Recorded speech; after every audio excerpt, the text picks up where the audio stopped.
संविधान के अनुसार राज्यों की विधायिका में सम्मिलित है। अगर इन सेट में किसी भी क्वेश्चन का आंसर पता हो तो अपना आंसर आप सभी नीचे कमेंट बॉक्स में बता सकते हैं। ऑप्शन आपको नीचे देखने के लिए मिल जाएंगे। तो इसका राइट आंसर हो जाएगा ऑप्शन नंबर डी हो जाएगा। ध्यान रखिएगा आप सभी, ऑप्शन नंबर डी में क्या दिया हुआ है तो याद रखिएगा, राज्यपाल, विधानसभा एवं विधान परिषद जहां इसका अस्तित्व है। Right answer option number D हो जाएगा। ध्यान रखिएगा आप सभी, भारतीय संविधान के अनुसार राज्यों की विधायिका में सम्मिलित होता है राज्यपाल, विधानसभा, विधान परिषद जहां इसका अस्तित्व रहता है। ध्यान रखिएगा आप सभी। अगला क्वेश्चन देख लीजिए, क्वेश्चन नंबर 2, संविधान में मंत्रिपरिषद शब्द का 2 बार प्रयोग हुआ है और यह है। तो राइट आंसर ऑप्शन में भी जाएंगे, इसका उल्लेख जो किया गया अनुच्छेद 74 और अनुच्छेद 75 में किया गया। ध्यान रखिएगा आप सभी, कहां पे, अनुच्छेद 74 और अनुच्छेद 75 में किया गया। क्वेश्चन क्लियर है। अगला क्वेश्चन देख लीजिए फ्रेंड, इससे पहले जो है कि बिहार एसएससी सीजीएल के लिए कंप्लीट बुक के बारे में बता दिए कि किस बुक को आपको प्रॉपर फॉलो करना है। अगर उस वीडियो को नहीं देखे देख लीजिएगा, लिंक आपको डिस्क्रिप्शन में मिल जाएंगे। और सिलेबस भी कंप्लीट बता दिया गया है, जो कि कंप्लीट सिलेबस है कि किस किस टॉपिक से प्रश्न पूछा जाएगा, तो उसका भी वीडियो देख लीजिएगा, लिंक आपको डिस्क्रिप्शन में ही मिल जाएंगे। अगला क्वेश्चन है क्वेश्चन नंबर 3, भारतीय नागरिकता नहीं प्राप्त की जा सकती है। राइट आंसर ऑप्शन में डी जाएंगे, भारतीय बैंक में धन जमा करके आप भारत की नागरिकता को प्राप्त नहीं कर सकते हैं, जबकि जन्म के द्वारा, देशीकरण के द्वारा, किसी भूभाग के सम्मिलन द्वारा आप सभी भारतीय नागरिकता प्राप्त कर सकते हैं, पर भारत बैंक में धन जमा करके भारत की नागरिकता को प्राप्त नहीं कर सकते। यानी ऑप्शन नंबर डी इसका राइट आंसर रहेगा। अगला क्वेश्चन है, आम चुनावों में मतदान की आयु 21 वर्ष से घटाकर 18 वर्ष कर दी गई थी फ्रेंड। तो आप सबको पता होंगे कि पहले जो कि मतदान करने का आयु था 21 वर्ष था, पर 61वें संविधान संशोधन के द्वारा जो है कि इसका उम्र घटा के 18 वर्ष कर दिया गया था। ध्यान रखिएगा आप सभी। अगला क्वेश्चन देख लीजिए, विश्व बैंक के नवीनतम विकास प्रतिवेदन के अनुसार भारतीय अर्थव्यवस्था की स्थिति है। तो राइट आंसर ऑप्शन में जाएंगे, दूसरी बड़ी अर्थव्यवस्था की स्थिति है। ध्यान रखिएगा आप सभी, भारत की अर्थव्यवस्था जो है दूसरी सबसे बड़ी अर्थव्यवस्था है भारत की। अगला क्वेश्चन देख लीजिए, विश्व बैंक की रिपोर्ट के अनुसार भारत में 50% से अधिक निर्धन इन 4 राज्यों में निवास करते हैं। तो ये 4 राज्यों का नाम कौन कौन सा है। तो राइट आंसर ऑप्शन में हो जाएंगे, याद रखिएगा, बिहार है, उत्तर प्रदेश है, मध्य प्रदेश है और उड़ीसा है। ध्यान रखिएगा आप सभी, कौन कौन से हैं, बिहार, उत्तर प्रदेश, मध्य प्रदेश और उड़ीसा। अगला क्वेश्चन देखिए, राजकोषीय घाटा है फ्रेंड। तो right answer option number D हो जाएंगे, बजटीय घाटे का योग और सरकार का बाजार ऋण तथा दायित्व है राजकोषीय घाटा। डी राइट आंसर रहेंगे। क्वेश्चन क्लियर है। अगला क्वेश्चन है, भारत के सकल घरेलू उत्पाद में कृषि एवं उससे संबंधित परिक्षेप का अंश है। तो ये जो है 22% है। ए राइट आंसर रहेंगे। अगला क्वेश्चन देखिए, इंद्रधनुषीय क्रांति का संबंध है। तो इसका जो संबंध है वो किससे है, उपरोक्त में से सभी से, हरित क्रांति से, श्वेत क्रांति से, नीली क्रांति से, ये सभी क्रांति से संबंधित है इंद्रधनुषीय क्रांति। अगला क्वेश्चन है, सर सैयद अहमद खान संस्थापक थे।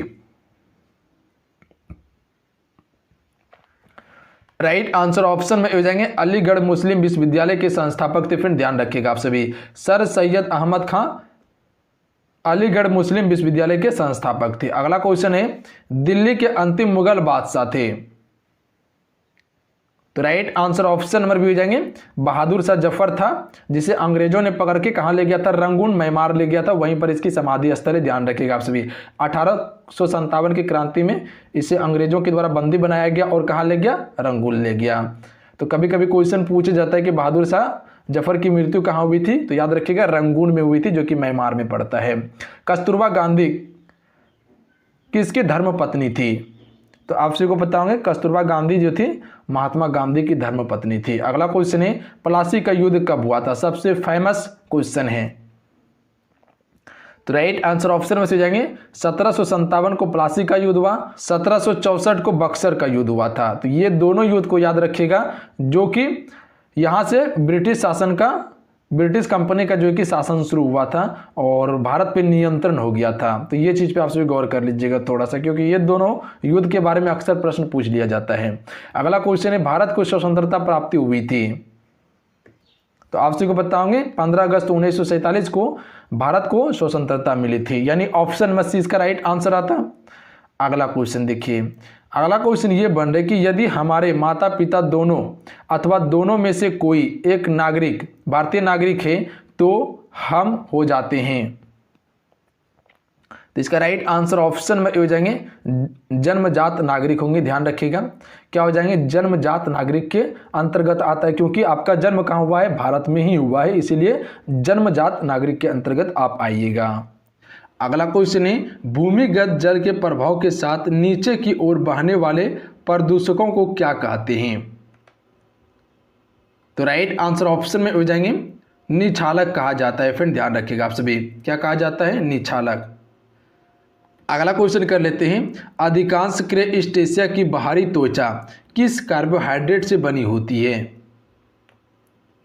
राइट आंसर ऑप्शन में से जाएंगे काइटिन की बनी होती है। फ्रेंड ध्यान रखिएगा आप सभी, सी राइट आंसर है। अगला क्वेश्चन कर लेते हैं, सारस कहाँ का राजकीय पक्षी है। राइट आंसर ऑप्शन में भेजेंगे उत्तर प्रदेश की राजकीय पक्षी है कौन, सारस क्रेन। सारस क्रेन याद रखिएगा आप सभी। अगला क्वेश्चन है, डाओ चेंग येडिंग एयरपोर्ट कहाँ स्थित है। तो ये कहाँ पे स्थित है, तिब्बत में स्थित है। डी राइट आंसर है फ्रेंड। अगला क्वेश्चन देख लीजिए, शहीद दिवस कब मनाया जाता है फ्रेंड। राइट आंसर ऑप्शन में से जाएंगे 30 जनवरी को जो है कि शहीद दिवस मनाया जाता है। कब, 30 जनवरी को। 1948 में जो गांधी जी की हत्या की गई थी, इसी को जो कि जागरूकता बढ़ाने के लिए शहीद दिवस मनाया जाता है। महात्मा गांधी जी की हत्या कब हुई थी, 1948 में, और इसी को जागरूक करने के लिए शहीद दिवस मनाया जाता है महात्मा गांधी के नाम पर। अगला क्वेश्चन देख लीजिए, निम्नलिखित में से कौन सा पशु नमक का सबसे अधिक सेवन करता है फ्रेंड। तो राइट आंसर ऑप्शन में से जाएंगे ऊंट। ऊंट जो है कि अन्य पशुओं की तुलना में लगभग 8 गुना अधिक नमक का सेवन करता है। अगला क्वेश्चन देख लीजिए, निम्नलिखित में से कौन सा एयरपोर्ट केवल घरेलू एयरपोर्ट है। तो राइट आंसर ऑप्शन में दिए जाएंगे इनमें से कोई नहीं है। ध्यान रखिएगा आप सभी। डाबोलिन एयरपोर्ट गोवा, ये क्या है, एक अंतर्राष्ट्रीय एयरपोर्ट है। श्रीनगर एयरपोर्ट अंतर्राष्ट्रीय एयरपोर्ट है। देवी अहिल्याबाई होलकर एयरपोर्ट, ये भी अंतर्राष्ट्रीय एयरपोर्ट है। अगला क्वेश्चन देख लीजिए, औरंगजेब की मृत्यु कहाँ हुई थी फ्रेंड। तो right answer option number C हो जाएंगे अहमदनगर में औरंगजेब की मृत्यु हुई थी। कब हुई थी, 1707 ईस्वी में। 1707 ईस्वी में औरंगजेब की मृत्यु हुई थी, लगभग 88 वर्ष के उम्र में। लगभग इसने 50 वर्ष शासन किया था मुगल साम्राज्य में। अगला क्वेश्चन देख लीजिए, निम्नलिखित में से किसने नोबेल पुरस्कार नहीं जीता। राइट आंसर ऑप्शन में हो जाएंगे सर जगदीश चंद्र बोस ने नोबेल पुरस्कार नहीं जीता था, जो कि एक भौतिकविद एवं वनस्पति शास्त्री थे। सर जगदीश चंद्र, एस चंद्रशेखर को दिया गया था नोबेल पुरस्कार, जो कि इसने पहली बार 1983 में जीता था भौतिक विज्ञान के लिए। एस चंद्रशेखर, जिसे हम सभी सुब्रमण्यम चंद्रशेखर भी कहते हैं। BS न्यायपाल को 2001 में नोबेल पुरस्कार से सम्मानित किया गया था। 2001 ईस्वी में किसके लिए दिया गया था, साहित्य के लिए। हरिगोविंद खुराना को कब दिया गया था, 1968 में दिया गया था। 1968 में दिया गया था किसके लिए, तो चिकित्सा और शारीरिक विज्ञान के लिए दिया गया था नोबेल पुरस्कार। अगला क्वेश्चन कर लेते फ्रेंड, सिंधु घाटी सभ्यता के निम्नलिखित में से किस स्थान पर विशाल अन्न भंडार के अवशेष मिले हैं। तो ये कहाँ पे मिले हैं, मोहनजोदड़ो में मिले हैं। ए राइट आंसर है फ्रेंड। अगला क्वेश्चन देखिए, कौन सा भारतीय राजा देवा नाम प्रिय प्रियदर्शी की उपाधि से जाना जाता था। राइट आंसर ऑप्शन में हो जाएंगे अशोक को। देखिए अशोक को देवा नाम प्रिय प्रियदर्शी भी कहा जाता है। ध्यान रखिएगा, जो कि मौर्य वंश का महानतम शासक था। अगला क्वेश्चन देख लीजिए, भारत राज्य पुनर्गठन के समय 1956 ईस्वी में अविभाजित बिहार का कौन सा जिला पश्चिम बंगाल में शामिल हो गया। पश्चिम बंगाल में शामिल किया गया था, तो मानभूम जिला को किया गया था। सी राइट आंसर है। अगला क्वेश्चन देखिए, कौटिल्य के अर्थशास्त्र में नहीं है। राइट आंसर ऑप्शन में भेजेंगे वंश इतिहास, जो कि कौटिल्य के अर्थशास्त्र में नहीं मिलता है, जबकि राज्य कला का मिलता है। उसके बाद आर्थिक नीति का मिलता है, सैन्य रणनीति का मिलता है अर्थशास्त्र में विवरण, जबकि वंश इतिहास का नहीं मिलता है। अगला क्वेश्चन देख लीजिए, निम्नलिखित में से किसने अपने साम्राज्य को मजबूत करने के लिए राजपूत राजकुमारियों से विवाह की नीति का अनुसरण किया? तो यह किसने किया था? अकबर ने किया था। ध्यान रखिएगा आप सभी, जब अकबर को अपना साम्राज्य फैलाना होता था तो वो क्या करता था? राजपूत की राजकुमारियों से विवाह कर लेता था।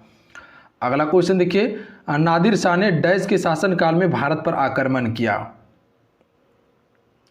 राइट आंसर ऑप्शन में भेजेंगे मोहम्मद शाह रंगीला के शासनकाल में नादिर शाह ने आक्रमण किया था। यह कब किया था? 1739 में। तो ध्यान रखिएगा आप सभी, 1739 में किया था। अगला क्वेश्चन देख लीजिए, इनमें से किसने भारत पर कभी आक्रमण नहीं किया फ्रेंड? तो देखिए, अलेक्जेंडर महान ने, जिसे हम सभी सिकंदर भी कहते हैं, इसने कब किया था आक्रमण? तो याद रखिएगा आप सभी, इसने जो आक्रमण किया था 326 ईसा पूर्व में किया था। 326 ईसा पूर्व में इसने भारत पर आक्रमण किया था। गजनी ने, महमूद गजनी ने कब किया था? 1000 से लेकर 1025 ईस्वी तक इसने क्या किया था? आक्रमण किया था। ध्यान रखिएगा आप सभी। देरियस ने कब आक्रमण किया था? तो याद रखिएगा आप सभी, ये 517 ईसा पूर्व में इसने आक्रमण किया था। उसके बाद अहमद शाह अब्दाली ने आक्रमण किया था 1747 में। कब किया था? 1747 में इसने आक्रमण किया था। तो देखिए, क्वेश्चन के अनुसार अगर देखा जाए तो इसका राइट आंसर जो हो जाएंगे वो इनमें से कोई भी नहीं होगा। ऑप्शन नंबर इसको 5 लेना चाहिए, क्योंकि सभी ने तो भारत पर आक्रमण किया ही है। तो इसका राइट आंसर जो हो जाएगा इनमें से कोई नहीं, ऑप्शन नंबर 5 को लगा लीजिएगा। ये सभी बिल्कुल सत्य है। जो तैमूर लंग ने डैश के शासनकाल में भारत पर आक्रमण किया? राइट आंसर ऑप्शन में से जाएंगे तुगलक वंश के शासनकाल में किया था, जब नसरुद्दीन का शासनकाल था। अगला क्वेश्चन कर लेते हैं, निम्नलिखित में से कौन सी स्थिति में भारत में आपातकाल नहीं लगाया जा सकता है? आप सभी को पता होगा फ्रेंड, भारत में 3 प्रकार का आपातकाल लगाया जाता है। राजकीय आपातकाल, राष्ट्रपति शासन और वित्तीय आपातकाल लगाया जाता है। इनमें से किस स्थिति में भारत में आपातकाल नहीं लगाया जा सकता है? राइट आंसर ऑप्शन में भेजेंगे राष्ट्रपति द्वारा सरकार भंग किए जाने पर आपातकाल नहीं लगाया जा सकता है, जबकि वित्तीय संकट आने पर आपातकाल लगेगा। कानून व्यवस्था भंग होने पर आपातकाल लगाया जा सकता है। युद्ध अवस्था, बाहरी खतरा के कारण आपातकाल लगाया जा सकता है। तो बी राइट आंसर हो जाएंगे फ्रेंड। अगला क्वेश्चन कर लेते हैं, संविधान का आधार मूल्य ढांचा परिभाषित है? राइट आंसर ऑप्शन में भेजेंगे सांसद के द्वारा परिभाषित है। बी राइट आंसर देंगे। अगला क्वेश्चन है, मौलिक अधिकारों के उल्लंघन के किसी मामले की सुनवाई की जा सकती है? राइट आंसर ऑप्शन में जाएंगे उच्चतम न्यायालय द्वारा सीधे सुनवाई की जा सकती है। याद रखिएगा। देखिए, मौलिक अधिकार अमेरिका यूएसए देश से लिया गया। किस देश से? यूएसए देश से, संयुक्त राज्य अमेरिका देश से। ये संविधान के भाग 3 में है। भाग 3 में है। अनुच्छेद की बात करें तो 12 से 35 में मौलिक अधिकार से संबंधित है अनुच्छेद। ध्यान रखिएगा आप सभी। अगला क्वेश्चन कर लेते हैं, भारत के संविधान में संशोधन किए जा सकते हैं? राइट आंसर ऑप्शन में जाएंगे संसद के द्वारा किए जा सकते हैं। ध्यान रखिएगा आप सभी। अगला क्वेश्चन कर लेते हैं फ्रेंड, विश्व का सबसे ऊंचा जलप्रपात है? राइट आंसर ऑप्शन में सी हो जाएंगे साल्टो एंजल जलप्रपात जो है ये विश्व का सबसे ऊंचा जलप्रपात है। कहाँ पे स्थित है? वेनेजुएला में स्थित है। अगला क्वेश्चन है, राजनीति के निर्देशात्मक सिद्धांत है? राइट आंसर ऑप्शन में हो जाएंगे कानून द्वारा लागू किए जाने योग्य हैं। अगला क्वेश्चन है, उच्चतम घनत्व वाला राष्ट्र है? राइट आंसर ऑप्शन में भेजेंगे बांग्लादेश है। फ्रेंड ध्यान रखिएगा, बांग्लादेश उच्चतम घनत्व वाला राष्ट्र है। ध्यान रखिएगा आप सभी। यहाँ प्रति व्यक्ति वर्ग किलोमीटर जो रहता है वो 25,718 व्यक्ति रहता है। फ्रेंड ध्यान रखिएगा आप सभी। अगला क्वेश्चन कर लेते हैं, टेलीविजन के रिमोट कंट्रोल में प्रयुक्त विद्युत चुंबकीय तरंग कैसी होती है? राइट आंसर ऑप्शन में जाएंगे अवृक्त तरंग होती है। फ्रेंड ध्यान रखिएगा आप सभी। टेलीविजन रिमोट कंट्रोल में प्रयुक्त विद्युतीय चुंबक तरंग कैसी होती है? अवृक्त होती है। अगला क्वेश्चन है, स्वचालित वाहनों के रेडिएटर में प्रति हिम के रूप में किस पदार्थ का प्रयोग किया जाता है? राइट आंसर ऑप्शन में हो जाएंगे मेथिल एल्कोहल और H2O का प्रयोग करते हैं। फ्रेंड ध्यान रखिएगा, मेथिल एल्कोहल और H2O का प्रयोग किया जाता है। अगला क्वेश्चन है हाइड्रोलिक प्रेस में किसका उपयोग होता है? राइट आंसर ऑप्शन में हो जाएंगे पास्कल नियम का प्रयोग होता है हाइड्रोलिक प्रेस में। अगला क्वेश्चन है बीमा ML-2 किसका अनुरूप है? राइट आंसर ऑप्शन में हो जाएंगे बल का अनुरूप है। ध्यान रखिएगा, M का अर्थ क्या होता है? द्रव्यमान होता है। ध्यान रखिएगा, वही L का अर्थ क्या होता है? लंबाई होता है। L का अर्थ लंबाई, T-2 का अर्थ क्या होता है? समय होता है। ध्यान रखिएगा आप सभी। अगला क्वेश्चन कर लेते हैं फ्रेंड। अगला क्वेश्चन ये बन रहे कि क्या घटित होने पर सहज परिवर्तन होता है? राइट आंसर ऑप्शन में भेजेंगे मुक्त ऊर्जा में कमी या घटित होने पर सहज परिवर्तन होता है। अगला क्वेश्चन है किसी मनुष्य के लिए नदी के जल की अपेक्षा समुद्र के जल में तैरना अधिक सरल होता है, क्योंकि? राइट आंसर ऑप्शन में भेजेंगे समुद्र जल का घनत्व नदी के जल के घनत्व से अधिक होता है। क्या होता है? समुद्र जल का घनत्व नदी के जल के घनत्व से अधिक होता है। फ्रेंड ध्यान रखिएगा आप सभी। अगला क्वेश्चन कर लेते हैं। अगला क्वेश्चन ये बन रहा है कि जब कोई दौड़ती हुई कार अचानक रुक जाती है तो यात्री आगे की ओर क्यों झुक जाते हैं? राइट आंसर ऑप्शन में से जाएंगे गति का जड़त्व के कारण झुक जाते हैं। ध्यान रखिएगा आप सभी। अगला क्वेश्चन है लोहे में जंग लगना क्या है?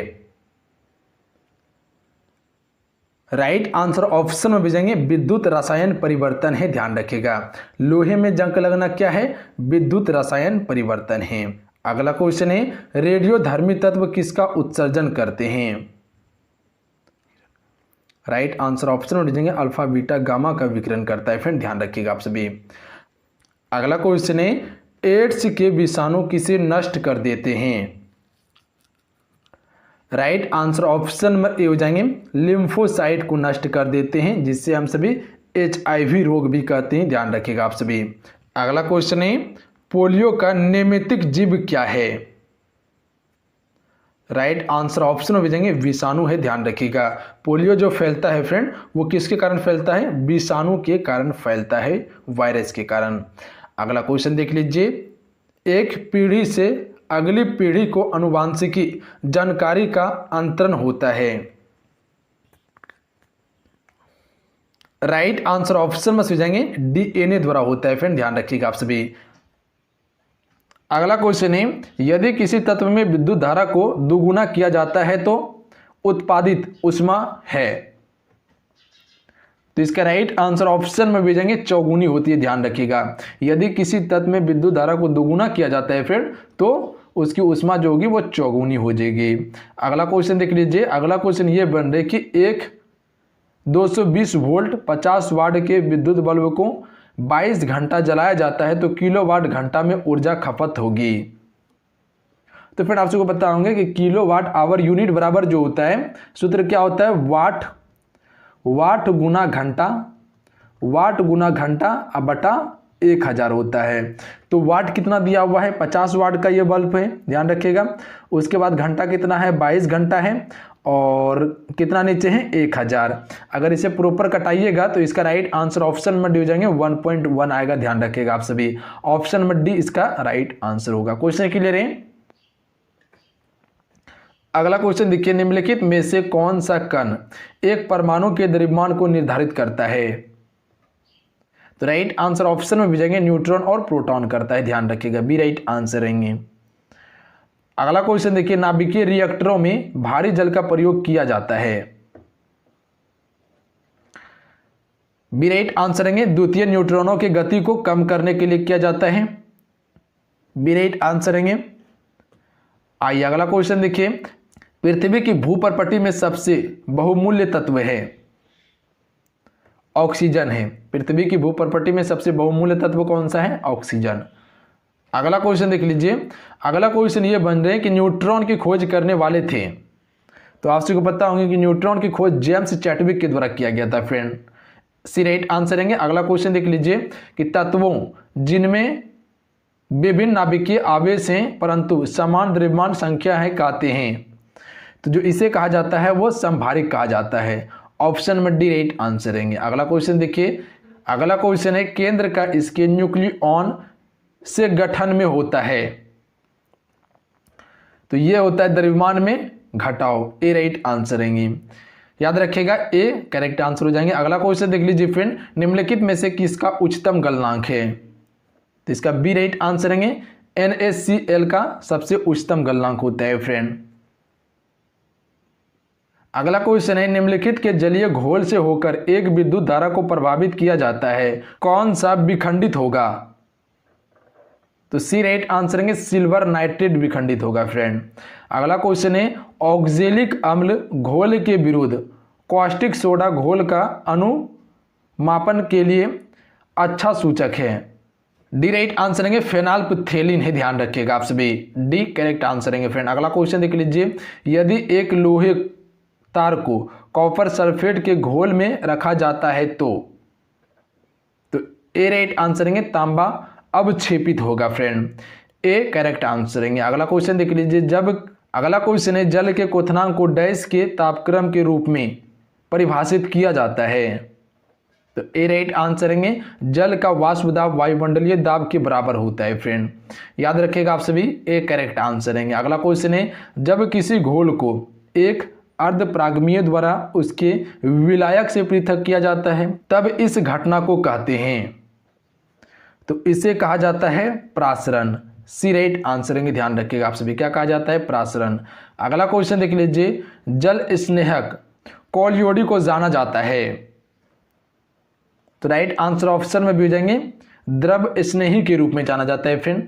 याद रखिएगा आप सभी, बी राइट आंसर रहेंगे।